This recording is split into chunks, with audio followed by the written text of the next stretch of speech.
Swayam Prabha. Digital India. Educated India.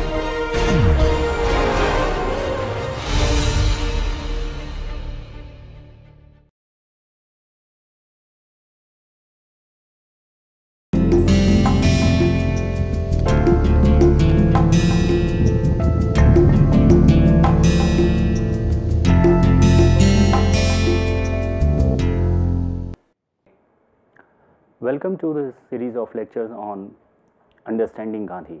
Today we will try to understand that how Gandhi engaged with the conception of modernity and try to make sense of that what is this idea of modern and what modern civilization is offering. When I am referring to here the word modern and modern civilization, primarily I am trying to focus on Gandhi's engagement with the modern West of the time which was early 20th century.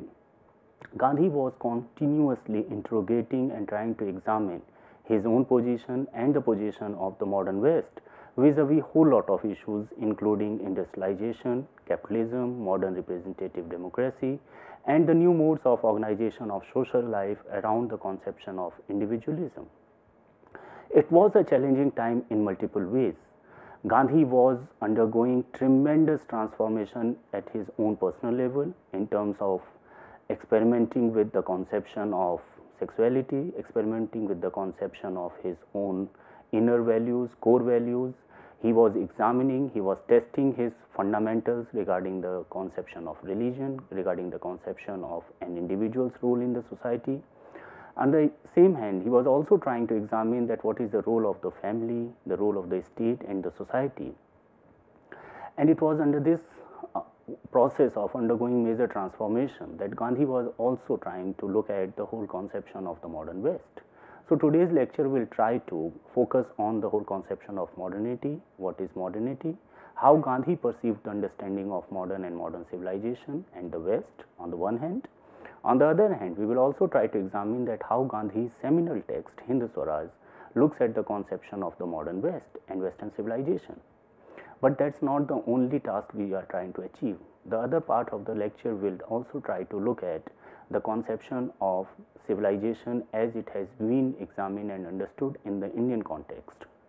And we will try to look at this possible binaries or the negation of this binary of the modern West and the Indian conception of civilization. Is Gandhi talking about some kind of core Indian civilizational values which are fundamentally different from the modern West? Or is Gandhi trying to bifurcate this kind of differentiations and trying to lead from the front the modern Indian core values? Or is it from the other side that Gandhi is trying to dismantle this boundary between the modern West and Indian civilizational values? We will see through this lecture that Gandhi is probably trying to set up some kind of dialogic conversation between the Indian core values of the so-called civilization and the Western conception of West, modern West. This is how we will try to build up a dialogue and conversation between Gandhi and the West through this process of understanding the conception of modernity. What is modernity? Generally, we tend to think of modernity as sets of principles or rules or philosophical underpinnings through which the West has organized itself in the post-Renaissance, post-Enlightenment phase. Basically, we see that 15th, 16th century onward, there was major transformation in almost all walks of life in the West. It was because of precisely the whole notion of the idea of individualism, the new conception of rational instrumental rationality, the new conception of modern science, and the new conception of the relationship between human beings and nature, that the idea of modern and modernity emerged. Following are some of the very important points one need to keep in mind and underline while trying to understand modernity. First, the whole transformation in the social realm in the 17th and 18th century. There was a new class of urban working people in factories emerging. In short, there was an industrial society which was emerging in the West in the 17th, 18th century, a society which was mainly based on and organized around the culture of consumption. Gandhi was trying to underline this, that how this social transformation in the West in 17th and 18th century, because of this new emergence of class, which was the basically working class and the middle class, which was moving from the villages towards the cities and was reorganizing itself and its life, not on the basis of the traditional formulations, traditional laws of or customs, but totally modern rational principles of individual based societies. This society was thoroughly governed by the idea of consumerism. The second important point in this regard is to understand that how economic transformations were taking place in the modern West. The feudalism, the idea of the control of the production system by a certain section of people and rest as the laborer in the farm, was crumbling down. This whole agriculture based feudal system was crumbling down, and it was gradually replaced by the new process of industrial production system, which was mainly at that point of time the industrial capitalist economy. So a new mode of production was emerging. This new mode of production was based on division of labor, and there the division of labor was mainly in the form of control of the whole means of production and the whole profit by a very small group of people called capitalists, and there was a huge number of working class who were free to exchange their labor in the market. So a new society was emerging in terms of economic development. This society was governed around the principles of market economy.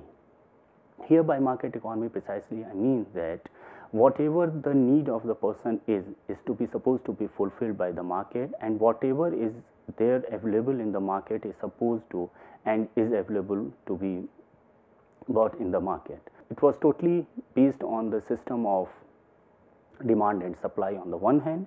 On the other hand, this market economy was based on the conception of profit. So as we see that there was a social churning going on in terms of emergence of a new class, urban cities were coming up in the West. On the other hand, in the economic realm, there was complete crumbling down of the existing agricultural order of the society, which was no doubtedly very exploitative in nature, but also something which was closer to nature in terms of the means of production and the mode of production which was taking place. But the new capitalist economic system was far away from the natural habitat.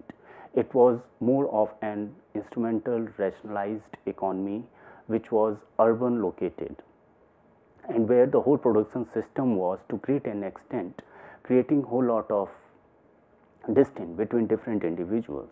So Gandhi was well aware of these kinds of development of the 18th and 19th century Europe. Similarly, in the political realm also there was major transformation in the West. The whole system of aristocracy and monarchy was undergoing journey. It was questioned. The whole process of concentration of power in one person or a group of people was questioned fundamentally. In lieu of that, a new mechanism of putting forward the power process or the politics was emerging. This was a new democratic setup in which Gandhi was trying to examine that how the representative democracy or how the modern democratic setup is unfolding itself in the West. And thus we see that in the modern West, this aristocratic and monarchical system gradually replaced by representative forms of government, where people were finding themselves empowered, within quote empowered, and being represented by themselves in the parliament. So there was a new sense of empowerment among people that we are now going to be the rulers, we are not going to be the guiding force for our own lives. Apart from this, there was another big churning which was going on, and that was around the principles of or the notion of constitution and constitutionalism. Who is going to safeguard the interest of the people? Who is going to take charge of the fate of people? The impersonal idea of constitution and constitutionalism emerged during this time. The idea was, and especially so through the French Revolution and American Revolution, that we are heading towards a new era, an era in which the people are going to be guided by certain impersonal rules, regulations, and values and ethics. So this was a time when new formations, new conceptions, new categories of politics, economics, and societies were emerging. And it was during that time only that the language of rights, language of equality, language of justice, language of fraternity, all these emerged. And people started questioning the earlier laid down principles of organizing of society around the traditional laws. So that's how we see that the 18th, 19th century modern West was undergoing fundamental transformations in all these three realms: economic, social, and political. Modernity as a set of philosophical principles and scientific belief systems endorsed almost all of these transformations. So here it is very important to underline that modernity as a philosophical principle was very much hand in glove with these three transformations. Somewhere we can claim that it was precisely because of the modern principles of instrumental rationality and the acceptance of idea of individualism as the fundamentals of organizing the social fabric, and somewhere the modern scientific temperament which was behind this new churning and new transformation in all three realms of human organizations. In addition, the conception of modernity also stood for the idea of individualism, rational thinking, and a new way of life based on principles of modern scientific rationality, rather than traditional pattern of old practices which cannot be justified in rational terms. Fundamental equality among all individuals is another cardinal principle of modernity. Human rationality is of highest order and thus has the capacity to explain all sorts of events in the nature and thus can control the nature. Now here there are two important points which we need to understand. First, that modernity, as I told you earlier also, that is based on the principles of equality among all individual beings. Now when I am saying that all individuals are equal in this conception of modern liberal framework, one need to keep in mind that this equality is primarily based on equal moral worth of all individuals. So this is one point which is very important with the way the conception of modernity. The another important point is regarding the extreme faith in the conception of human rationality and the faculty of human being to understand and explain all sorts of events which are happening around an individual and in the society, be it economic, political, social, or natural events. Thus you see that because of this Renaissance, Reformation, and Industrial Revolution of 16th, 17th, 18th century, that human organization and human transformation was fundamental. We started thinking of nature as something which can be tested and can be explained in the laboratory, and that's how we see that the emergence of this whole physics, chemistry, the conception of biology all emerged during that point of time. And people started looking at these stream of thoughts as something which they can explain through their rational faculty. But it doesn't stop there, it goes beyond that, and people have this now feeling of, increasingly this feeling of, that they can not only explain nature but can also, because they can explain nature, they can control nature. And this is where probably Gandhi enters into and tries to check this conception of not only explaining but controlling the nature. And probably Gandhi tries to question this whole understanding of the ultimate capacity of human rationality to go beyond what is given to it by the nature or by universe. So Gandhi has something to offer here. We will see how Gandhi enters into this realm of understanding of human nature from his own vantage point of Indian civilizational discourse, and what kind of dialogue or what kind of understanding he is trying to build up regarding the modern Western civilizational values and modernity. Gandhi's exposure to modernity. Now it is very important to understand that when Gandhi is trying to engage with this conception of modernity, what actually he is trying to focus on. For this, it is again very important to understand that what kind of exposure Gandhi had vis-a-vis modernity. If you can recall from my previous lecture, as I told you, that if you look at the brief biographical sketch of Gandhi, Gandhi was primarily undergoing his personal transformations or changes during a very early stage of his life, when he was in Gujarat, born there, and his family, which was basically a Sanatani Hindu family, and there was little bit of exposure of Jainism and other cultural and religious practices. So the earlier formative age of Gandhi was exposed to very little of what we claim as modernity or Western modernity, but whole lot of exposure towards what we call the traditional Indian religious practices. So that was one kind of exposure Gandhi had.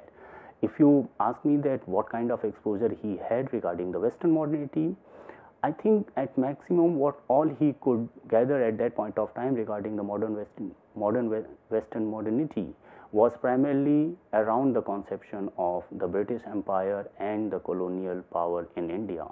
So he had probably some kind of understanding of that exploitative relationship between the modern West and the Indian civilizational discourse. Maybe that could have been the initial vantage point or the starting point of Gandhi to look into and examine the modern West. We cannot deny the fact that Gandhi was located in India and India was the colony of British Empire, and at that point of time British Empire was the champion of modern civilizational values and discourse.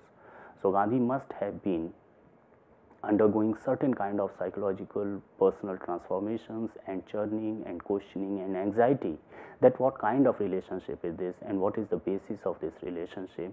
Is this relationship based on equality? Is this relationship based on certain kind of mutual trust and regard and respect for each other, or is it some kind of relationship where there is continuous distrust and anxiety and violence involved? Probably Gandhi was questioning all these fundamentals. The most important lesson which Gandhi probably got in his life regarding modernity and vis-a-vis modernity was when he moved to London for his higher studies. There he was exposed to the hardcore fundamentals or principles of modernity. He came across all those new social values, all sorts of new conceptions of civil society, all sorts of reading the text, interpreting the text, sitting together, discussing with friends, the conception of cafeterias, the conception of university education system, the conception of modern science, the whole conception of profession and how lawyer or being an advocate and what does it mean to be an advocate is something all these lessons probably Gandhi got in London, and it shaped his conception and to great an extent also led him to question his own fundamentals and his positions regarding the two different civilizational values, one he was representing, the other which he was encountering in the modern West.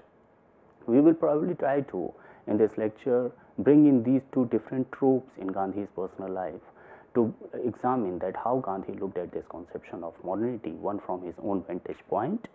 And as you can recall in my previous lecture, I have talked about that the conception of non-violence, truth and modern societal organization, that Gandhi is well aware of the fact that there is something called relative truth. So probably Gandhi was examining his own position and modern West from this conception of relative truth or the vantage point from which he was looking at it, and was ready to examine the other's point of view from the other perspective that was probably the relative truth of the other side. But we'll try to talk about it and examine it in the later part of this lecture.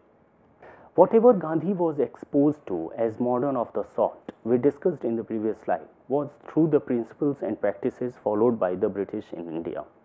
Probably the first comprehensive lesson of modernity Gandhi was exposed to was by visiting London for his higher studies. Now here I am going to make some of the preliminary observations regarding Gandhi on modern and modernity. And for this I will quote from Hind Swaraj that how Gandhi tried to look into this conception of modernity. And here are some of the points which I will request you to note down and make sense of. First, in Gandhi's own terms, the text Hind Swaraj is a severe condemnation of modern civilization. Second, in Gandhi's negative opinion about the modern civilization extends to all other aspects of human existence. Third, modern technology along with Western political, social and economic arrangements are not fit for Indian realities and for the modern West and for the world. Fourth, modern medicine is equally undesirable Western import. Fifth, modern laws are also problematic in the same way. And the last point, according to Gandhi, modern Western civilization is bound to produce a violent society and is fundamentally based on exploitative relationship. Now I will try to examine each of these 6 points in order to understand that how Gandhi's preliminary observation and engagement with modernity is taking shape. The first point, which is very important, is that Gandhi is commenting on his own text, that is a Hind Swaraj, the most fundamental text Gandhi engages with and put forward in this his process of engaging with the West. And he is arguing that the text itself severely condemns the whole conception of modern Western civilizational discourse. So, for this lecture, I will try to use this text as the reference point, the key reference point, to understand that how Gandhi shaped his own opinion and his own ideas about the modern West, and where is that idea coming from, and can we just justify in arguing that Gandhi's conception of this modern West was basically some kind of dichotomy or some kind of binary through which he is engaging with it. We will see this in the later part of the lecture.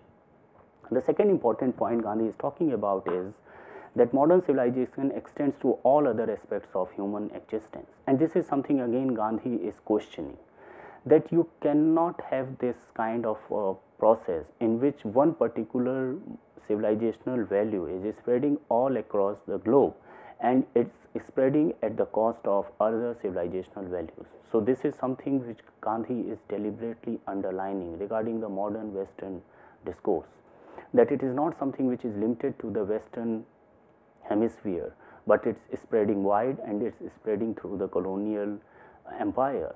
Now Gandhi is questioning that what kind of values this kind of civilization has, which is not limited or not limiting itself to its own people, but trying to argue that it is one of the best possible alternative sorts of civilizational discourse and everyone should imbibe it or should accept it. So Gandhi fundamentally challenged this spread and domination of the modern West from this vantage point of his own location in the colonial India. The third important point he talks about is modern technology and how this modern technology is infested into the social, economic and political realm in the West. Then he questions that, do you think that this modern technology based social, economic and political transformation of the society is something which is conducive for the Indian environment? Gandhi questions this formulation and argues that probably India is not ready for, and not even not ready for, but probably India is not fit for this kind of experimentation with the modern technological innovations, and we are not suitable place to offer this kind of place for modern technology. Another important point he talks about is modern medicine. This is again something we need to keep in mind, that Gandhi had deep distrust for this modern medicine based curing of the disease. Now here I would like to take a pause and will remind you that Gandhi, when challenging this whole conception of modern medicine, he is not saying that it is wrong or it is not fit for curing the body. Gandhi's question is coming from some other premise which is really interesting to observe, that Gandhi argues that because of modern medicine now we have increasingly more confidence that this medicine will cure all sorts of disease, and thus we should indulge ourselves in all kinds of wrong habits, including eating beyond our limits, and then there is a medicine which is available to us, we will eat that, take medicine and we will be cured by all kinds of disease, and then again we are ready to eat further. Gandhi fundamentally challenged this conception and argued that because of this fast relief conception of modern medicines, that we are putting ourselves and indulging ourselves in this bad food habit, bad eating habits. Another important point Gandhi is talking about is that modern laws are problematic in the same way. So here is a doubt or a question which is coming from someone who is a practitioner of law, who is an advocate, and is arguing that this modern law based on this principle of victim and someone who has committed or perpetrated the crime, Gandhi argued that this kind of conception is fundamentally wrong. Societies are not organized around these kind of binaries.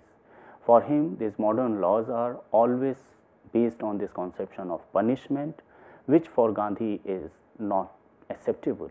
He believes in the fundamental transformation of the human mind and heart. He believes in the conception of Sudhar, or conception of the people will grow eventually, people will learn the lessons of their life, and for that we need not to put someone behind the bar to get the result. So Gandhi has certain basic challenges offering to the modern conception of lifestyles.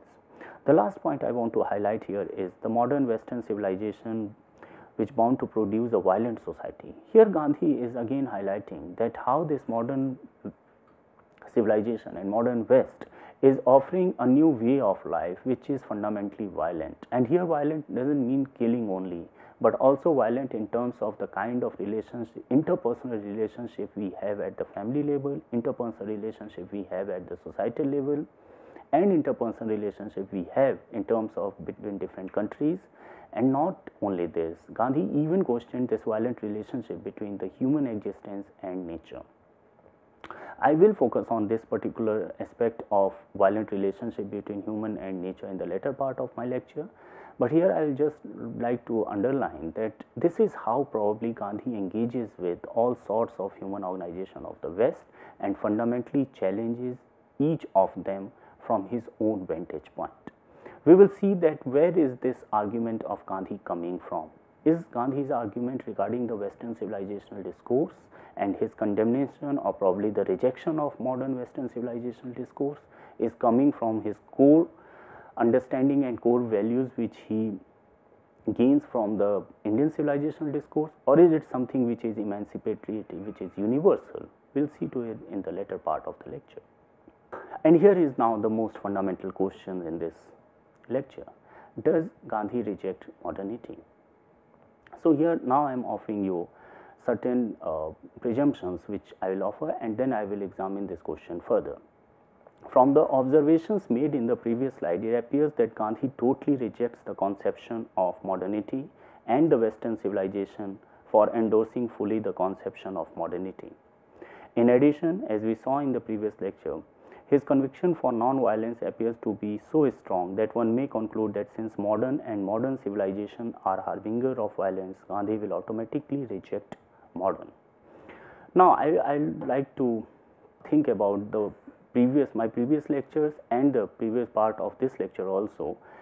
One can easily get into this kind of understanding that probably Gandhi is totally rejecting the modern West or the modernity of the West. Along with that, Gandhi is also quite close to the rejection of the modern civilizational values. The other important aspect regarding this is, which was there in the previous lecture on non-violence and truth, that Gandhi probably rejects modern West because of its violent organizations. Now we will see that when Gandhi is engaging himself and the kind of impression he is casting regarding these kind of thing that modern West is wrong, it is based on violence principles, etc. Is Gandhi totally rejecting modernity and totally rejecting the modern West, or is Gandhi opening some kind of possibility of dialogue with the West? Here one need to be little careful in rushing to conclude that Gandhi rejects modernity and thus modern. Through this lecture, we will try to understand how in Gandhian thought there appears to be conflict of values and contestation. This contestation in Gandhi is full of creative possibilities. What is taken as Gandhi's critique of modernity generally refers to his critique of following sensibilities. Now, I would like to here remind you that one need to be very careful while trying to make sense of Gandhi's conception of modernity. I will propose that one should be well aware of the fact that Gandhi was a very democratic person. He was democratic person not at his personal level, not only in terms of his engagement with other people, but also democratic in terms of knowledge production and knowledge creation and knowledge dissemination. So Gandhi was basically engaging with the modern West not only to reject it but also to examine it. And while in the process of Gandhi examining the modern West, is also ready to learn a lot from it. And thus you see that Gandhi's imbibing of whole lot of civic values, whole lot of conception of cleanness, whole lot of conception of love, care, affection from Christianity and other such values, Gandhi totally accept those things. Along with that, the fundamental equality of all human beings, the conception of human rights are such cardinal principles, the core values of modern West, They are again something Gandhi is critically examining, but accepting it and making it possible in the Indian context. So we cannot blindly reject Gandhi's position on modernity as something which is a rejection of modernity, but probably certain kind of dialogic relationship between Gandhi and the modern West and modernity. So this will be the principle, or this will be the organizing principle around which we will try to look into this lecture, that how Gandhi further moves and try to evaluate modernity. Here are some of the points which I would like to underline now. First, his doctrine of the doctrines of materialism. What is this doctrine of materialism Gandhi is questioning?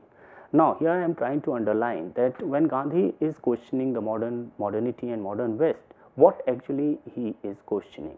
The first and foremost thing Gandhi is questioning here is the doctrine of materialism, which is to great an extent part and parcel of Western modernity. Doctrine of materialism proposes that our social, economic and political organization is based on certain kind of material progress. So as the society is progressing, we can easily conclude, and this is from the doctrine of materialism, that it is actually the progress of the material well-being. And because of this progress, on the other hand also, it is because of the progress of the material being, progress of the well-being in the material realm, that the progress in the social, economic, cultural and all other sorts of human organization is taking place.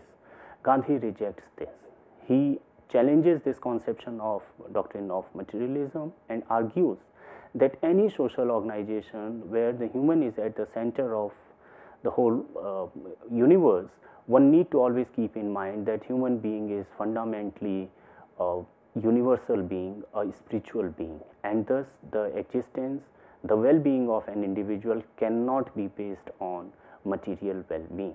Material well-being can be the starting point, it can be the necessary condition, but it is not the sufficient condition. On the other hand, the doctrine of materialism argues that the material production and material well-being is not only necessary but also sufficient condition for the well-being of human beings. The second important point regarding Gandhi's challenge to modern West is following: the conception of instrumental rationality and the belief in scientific and technological progress, practices such as large-scale methods of production, rapid transportation, allopathic medicine, adversarial parliamentary systems of democracy, etc. So Gandhi uses this conception of instrumental rationality to question the whole conception of rapid transportation, the question of the system of modern medicine, the system of parliamentary representative democracy, and the whole system of professional ethics. Gandhi argues that this conception of instrumental rationality has actually produced not humans but machines. So instrumental rationality has its limitations. I must spend here a couple of minutes to discuss what is this conception of instrumental rationality. We all know that rationality is based on certain kind of human reasoning and the capacity to think logically and to explain things based on scientific temper. Gandhi was very much comfortable with these kinds of understandings. He never said that the rational thinking is bad, even to the extent that when he is explaining and talking about truth and non-violence, he is always saying that it must be subjected to rational thinking. Gandhi's discomfort starts the moment the civilization or a set of people or an empire tries to explain each and every event of human organization on the basis of this rationality, including the existence of human in this universe and the nature. Gandhi objected to this, and he claimed that this kind of use of rationality as an instrument to put forward your views and to bring in this kind of conception of scientific understanding of nature into the human organization will lead to this kind of formulation of instrumental rationality, which will produce only what later he called as the satanic civilization, or a civilization which is based on evils. Gandhi's idea of civilization and modernity. And now we are going to discuss fundamentally that what is Gandhi's idea of this civilization and modernity. Gandhi's first organized response to the conception of modernity came up in his text Hind Swaraj. published in 1909 in Gujarati. It was later translated into English in 1910. Written in dialogic form, Gandhi, as an editor in conversation with his reader, responds to the question in a very careful manner. It is in the course of the conversation that Gandhi responds on the issues of industrial society and the notion of development. So, as I discussed with you earlier, that Gandhi's most organized response to the conception of modern West and modern civilization came up in 1909 in his seminal text Hind Swaraj. This text was originally written in Gujarati and later translated into English in 1910, where Gandhi tried to organize his thought around the conception of modern West. This text was written in the dialogic form. Again, I must underline that dialogic at that point of, and even now, is considered as one of the most modern conception or ways of organizing your thought. Though, on the other hand, this is also true that Plato's The Republic and many of the texts of that time in the ancient Greek, were written in the dialogic form. But Gandhi was to great an extent trying to make this process of writing the text democratic, and that's why he, whatever the sorts of engagements and the nature of engagement he had with diverse viewpoints during his stay in London and in South Africa, he tried to formulate those discussions, those debates with different standpoints through this text. So Gandhi wrote this text to underline some of his anxieties and also to turn his answers into question. Now this is something very interesting, that Gandhi, through this text Hind Swaraj, is turning his answers which he has in his mind into question forms and then answering to himself that what sorts of ideas he has around on these lines. Another important point regarding the Hind Swaraj is that he questions the very basic fundamentals of the conception of industrial society. So he examines closely in this text the whole idea of what is industrial society, what is the basic organizing principles of industrial society, and what are the limitations of industrial society. Hind Swaraj was a detailed commentary on the Western civilization that thrived on material power. According to Gandhi, modern Western civilization is characterized by following two. And now here I would like to focus on following these 2 points, which are coming up in Hind Swaraj in a fundamental way. The first is negative features like greed, aggression, colonialism, imperialism, war technology, inequity, exploitation, poverty, extravagance, and luxury, bodily comforts, unbridled individualism. Second important aspect of modern Western civilization which is coming up and highlighted in Hind Swaraj are vulgar materialism, immorality, valueless and commercial education, alienation, and so on. Gandhi examined all these fundamental features of modern Western civilizational discourse in Hind Swaraj and tries to underline that how these kind of features are actually backward looking or to great an extent leading to the demise of the civilization and of the West. So he is inviting his reader to look into these features of the modern West and then to choose for himself or herself that what kind of life they want to live. Are they looking for the life which is full of immorality, full of greed, full of such kind of conducts which we can claim that are unethical? Gandhi says that no, we need to look for and examine our life. In other words, Gandhi is inviting for us to live an examined life, a life which will not be necessarily driven by and governed by those principles which are forced on us, but to live a life which we have inculcated over a period of time by examining each of them on the basis of principles which are universal and which are more democratic. Gandhi moves from that kind of understanding of the modern West to explain in this text Hind Swaraj that what is civilization. And here now is very important contribution from Gandhi's side vis-a-vis the conception of modern and modernity. And probably his understanding of the idea of civilization will help us in explaining and clarifying my position that how Gandhi's understanding of modern West and the criticism of modern West is not rejection of the conception of modernity in totality on the one hand. On the other hand, he is also not rejecting the whole idea or notion of West, what he is trying to figure out is the problematic aspects of the civilizations, and there he is ready to accept and underline that these problems can emanate in any civilization. So he is primarily engaging with the modern Western civilization discourse to underline its problem. On the same hand, also he is trying to understand his own core civilizational values and trying to rectify it. Now here is what Gandhi's position on the conception of civilization is. According to Gandhi, civilization is that mode of conduct which points out to man the path of duty, performance of duty, and observance of morality, which are convertible terms.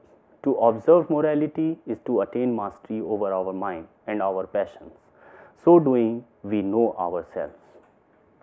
Now, this is what Gandhi is offered in terms of what is civilization. Gandhi is saying that it is primarily a guiding force. A civilization is something which shows us the path on which we are supposed to move. It gives us the sense of duty. It gives us sense of self-worth, and that's how we try to organize our personal life, social life, economic and political life, and move on. The second important aspect in this regard is, according to Gandhi, thus, it is evident in the above definition of civilization, Gandhi is not against civilization per se. His objection is to certain practices within Western civilization which has moved it away from human concerns. Now I would like to discuss with you some of the fundamental aspects of the civilization which Gandhi is trying to underline in this text Hind Swaraj regarding the modern West, and what are the core principles on the basis of which a civilization should be organized. According to Gandhi, the following three observations are very important regarding the modern civilization. First, this civilization, and here this civilization primarily means the modern Western civilization, takes note of neither of morality nor of religion. Civilization seeks to increase bodily comforts, and it fails miserably even in doing so. This civilization is irreligion, and it has taken such a hold on the people in Europe that those who are in it appear to be half mad. Second, he further argues this civilization is such that one has only to be patient and it will be self-destroyed. According to teaching of Muhammad, this would be considered a satanic civilization. Finally, he declares Hinduism calls it a black age. Now, in these following 3 points, as I told you, that Gandhi put forward his observation regarding the modern West and modern civilization. The first important point he is trying to highlight is that the modern Western civilization is irreligious to great an extent.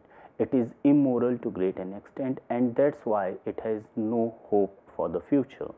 Second important point he wants to highlight is that this civilization has its own self-demising inbuilt mechanism. So this civilization, if it is going to continue on this modern instrumental rationality based organization of the society, will kill itself. So you have to be patient, and he is asking everyone to be patient regarding the Western civilization and saying that eventually the civilization will crumble down and it will have its own fate. Now, where is this coming from? It's really at times surprising also that we look at Gandhi arguing such kind of statement, making such kind of a statement and saying that we have to just patient and the civilization is going to die or has its own demise, has its own inbuilt mechanism. Probably Gandhi was trying to indicate that the kind of violent society in which the West is living and building up and has faith in will not have a great future in near times to come. And here one need to keep in mind that when Gandhi is writing this and even pondering upon the modern Western civilization during his lifetime, that was probably one of the most violent phase of West. The First World War was about to begin, and there was then the Second World War, and then the world between the two world wars, and there was a constant war throughout the Europe, and that's how the problem was there. So Gandhi was probably, as a thinker, as a philosopher of his time, was able to see that how this self-inflicting injury on the Western civilization will lead to lots of problems for its future course of action. And the third important point which Gandhi is trying to underline here is that Hinduism will always look at this kind of civilizational discourse as the dark phase.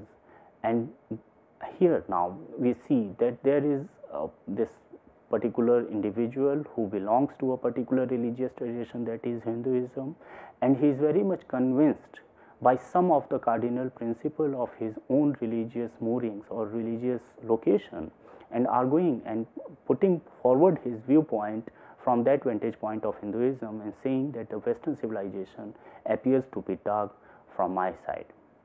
Now, while examining this statement of Gandhi, we need to be little careful.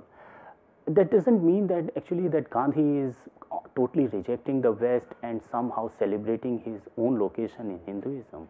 What is actually happening is that Gandhi is looking at the West from his own vantage point of relative truth.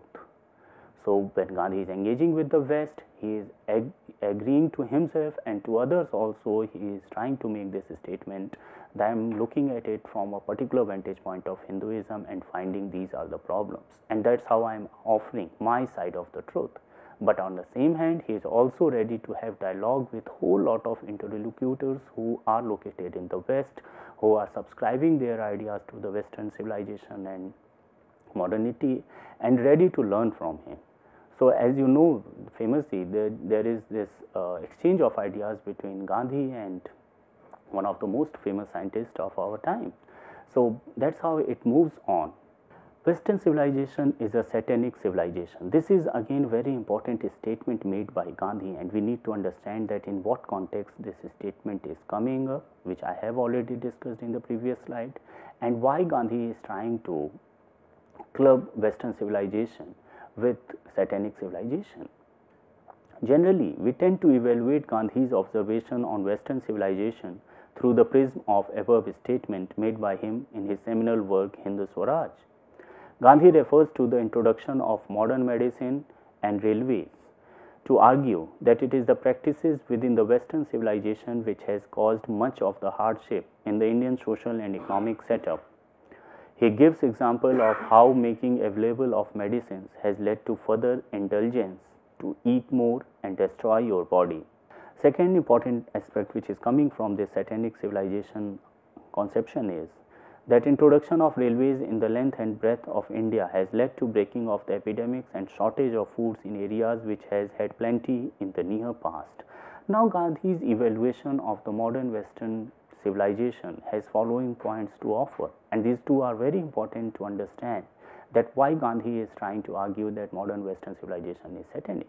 The first and foremost point he is trying to make is that how the Western civilization has led to hardship for Indian social and economic setup. He gives example of how medicine has led to overconsumption and thus ultimately destroying the human body.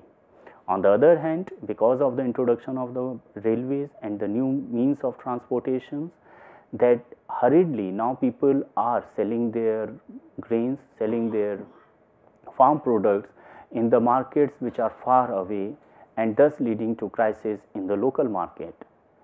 Gandhi is linking to this kind of economic transformation in the Indian rural sites to the growing epidemic and poverty. As we know, then later on in the modern times, contemporary times, many historians have worked on these lines and through data have shown that how over a period of time, because of the introduction of railways during the British time, that the rate of poverty increased and there were increased epidemics because of the increased mobility of people who were suffering from many of the diseases. Coming to the important aspect of linking the relationship between Indian civilization and modernity, Gandhi evaluates and assigns Indian civilization values as very high in terms of moral commitment and adherence to ethical values which are based on conception of cooperation and love. Now, here you find that Gandhi is trying to defend his own civilizational values and discourse. When I am using this word that Gandhi is trying to defend his own civilizational values, that doesn't mean that Gandhi is not ready to learn from the West. Again and again I am repeating and underlining that Gandhi was quite open to the kind of offers which are there made in the West and kind of the values which are propagated in the West. But he is also not ready to accept the fact that Indian civilization has nothing to offer, and it is only the burden of the white man or the burden of the West to teach us that how to live a good life. This conception of leading a good life is something which is central to Gandhi's conception of good civilization, and he engages with the modern West in order to figure out that what could be a democratic possibility of organizing our society on the lines of good life. So he uses this principle of cooperation and love as something which is very much fundamental of Indian civilization and thus very important. Gandhi opined that Indian distancing themselves from their own core civilizational values, which are basically, according to Gandhi, spiritual, and instead they are moving towards the material richness, which is the core of Western civilization. Now here probably Gandhi is trying to get into this some kind of binaries where he is linking the material richness with the modern West and the spiritualism with the Indian core values. But here one need to understand that he is not rejecting one at the cost of other, but trying to build some kind of linkages. For Gandhi, this is the inner and fundamental cause of India losing its freedom, that on the one hand, we are distancing ourselves from the spiritual self, but on the other hand, we are inching towards the material richness. The Gujarati equivalent for civilization, which Gandhi uses in his original text Hind Swaraj, which was written in Gujarati, means good conduct. In the original Gujarati, Gandhi used the word Sudharo, stating that Su means good and Dharo meant way of life. In doing so, Gandhi appeared to have been providing an Indian understanding of the concept. Thus, claims David Hardiman in his book Gandhi in His Times and Ours, that he is putting forward a novel and radical view of understanding the concept of civilization. Now we see that Gandhi, through the conception of Sudharo, tries to put forward this point that how a good conduct is something which is essential principle of the conception of civilization. So any civilization which is giving me the lesson on good conduct, ethical conduct and a moral way of life, I am ready to imbibe that and I am ready to accept it. That's how Gandhi tried to make sense of the conception of civilization. For Gandhi, good way of life primarily meant placing a curb on material desires and refusing to fetishize technology. Now here again Gandhi uses these two tropes to understand that what is a bad civilization and what is a good civilization. A bad civilization will essentially put forward the material desire as the top priority, and it will continuously focuses on fetishizing technology. On the other hand, the good civilization will do the reverse of this. Another important aspect which Gandhi is trying to underline is that the core value of competition and progress is something which we need to understand and underline. The bad civilization will always go for competition and the notion of progress, which is linked to notion of development. What is the Gandhian alternative to Western modernity in that context?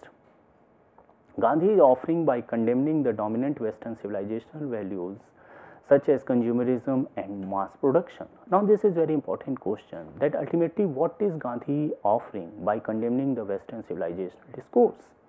To answer this question, we have to first accept or underline that Gandhi's position cannot be explained by creating this dichotomy between the Eastern and the Western conception of good life. In fact, Gandhi's whole intellectual enterprise was to go beyond such dichotomous existence of life. Gandhi in fact goes beyond this conception of East and West, and what he focuses on is the notion of good life. And for Gandhi, the good life basically is a life which is full of moral and ethical conceptions, as well as it has certain element of practicality and a certain element of examining your own existence. So thus you find that Gandhi offers a very comprehensive package of making your life good by integrating yourself in this process of examination, in this process of questioning, in this process of raising voice against atrocities, against exploitation, but at the same time also accepting your own weaknesses, also accepting the other not as an enemy but as your friend. Thus, Gandhi's whole project is probably one of the most democratic project in terms of engaging with others. In Gandhi's whole idea of understanding the Western modernity and offering the alternative, he is trying to do some kind of democratic, set up some kind of democratic dialogue. And we need to understand that Gandhi's ideas can only be understood through these kind of setups. If we are trying to make sense of Gandhi through this given lens of dichotomies or binaries, where we tend to think or link Gandhi's position with the Eastern core values of Hinduism or the religious values, and rejecting on the other hand the Western civilizational discourse as something which is materialistic and that has nothing to offer, then we will probably do certain kind of disservice, intellectual disservice to Gandhi's idea of understanding of modernity. The fundamental challenge for Gandhi was how to check uncritical assimilation of Western civilizational values. In addition, Gandhi's reservation was to the modern methods of violence which West is propagating. Some of the standpoints of Gandhi in Hind Swaraj, especially those reflecting upon the Western modern civilization, were criticized by scholars like Dalton. He claims that Gandhi is overstates and at times grossly absurd while discussing Western civilization. In conclusion, I would like to draw your attention to following. What all Gandhi is condemning while he is condemning the modern Western civilizational values? Probably he is trying to underline the limitations of consumerism. He is trying to underline the problems of economic and political rivalry which was growing at that point of time. Probably Gandhi is also trying to underline the obsession and the kind of instrumental rationality which I have discussed already. The idea of modern medicine, which according to Gandhi is very problematic because it leading to indulgence and bad food habit and bad lifestyle. Excessive professionalism, this is something again Gandhi again and again highlighted in his text Hind Swaraj, and argued that because of this professionalism that increasingly we tend to lie to others and do lots of disservice to the fellow beings. And the important aspect on which Gandhi underlines his ideas is imperialist science. So Gandhi had the aversions or distaste for not science or modern science per se, but a particular stream of science, that is imperialist science, which was trying to control nature and exploit nature for its industrial well-being. In conclusion, what I am borrowing from Hardiman's argument, that one need to examine Gandhi's alternative in terms of offering Arcadian sensibility, which precisely means that putting nature at the center of creation and organization of human existence. This Arcadian principle is something which Gandhi is offering as an alternative to modernity. Now, two things I would like to highlight. One, that we should not understand Gandhi's position vis-a-vis modernity and modern civilization as something which is in binary. Gandhi is probably opening up and trying to build up a new project, a project which will try to engage with all sorts of knowledge discourses and will try to make sense of our own existence and the existence of other, to build a certain kind of common ground on the basis of which we can organize our social, economic and political lives. The second important offer from Gandhi's side is this principle of Arcadian existence, where the human and nature are in harmony with each other and not any kind of tension is there between them. In other words, there should not be any kind of exploitative relationship either between the interpersonal relationship of humans or between human and nature. That's how we can think of a life which will be full of satisfaction, love, care, and that's what Gandhi's understanding of civilization and modern was. Thank you.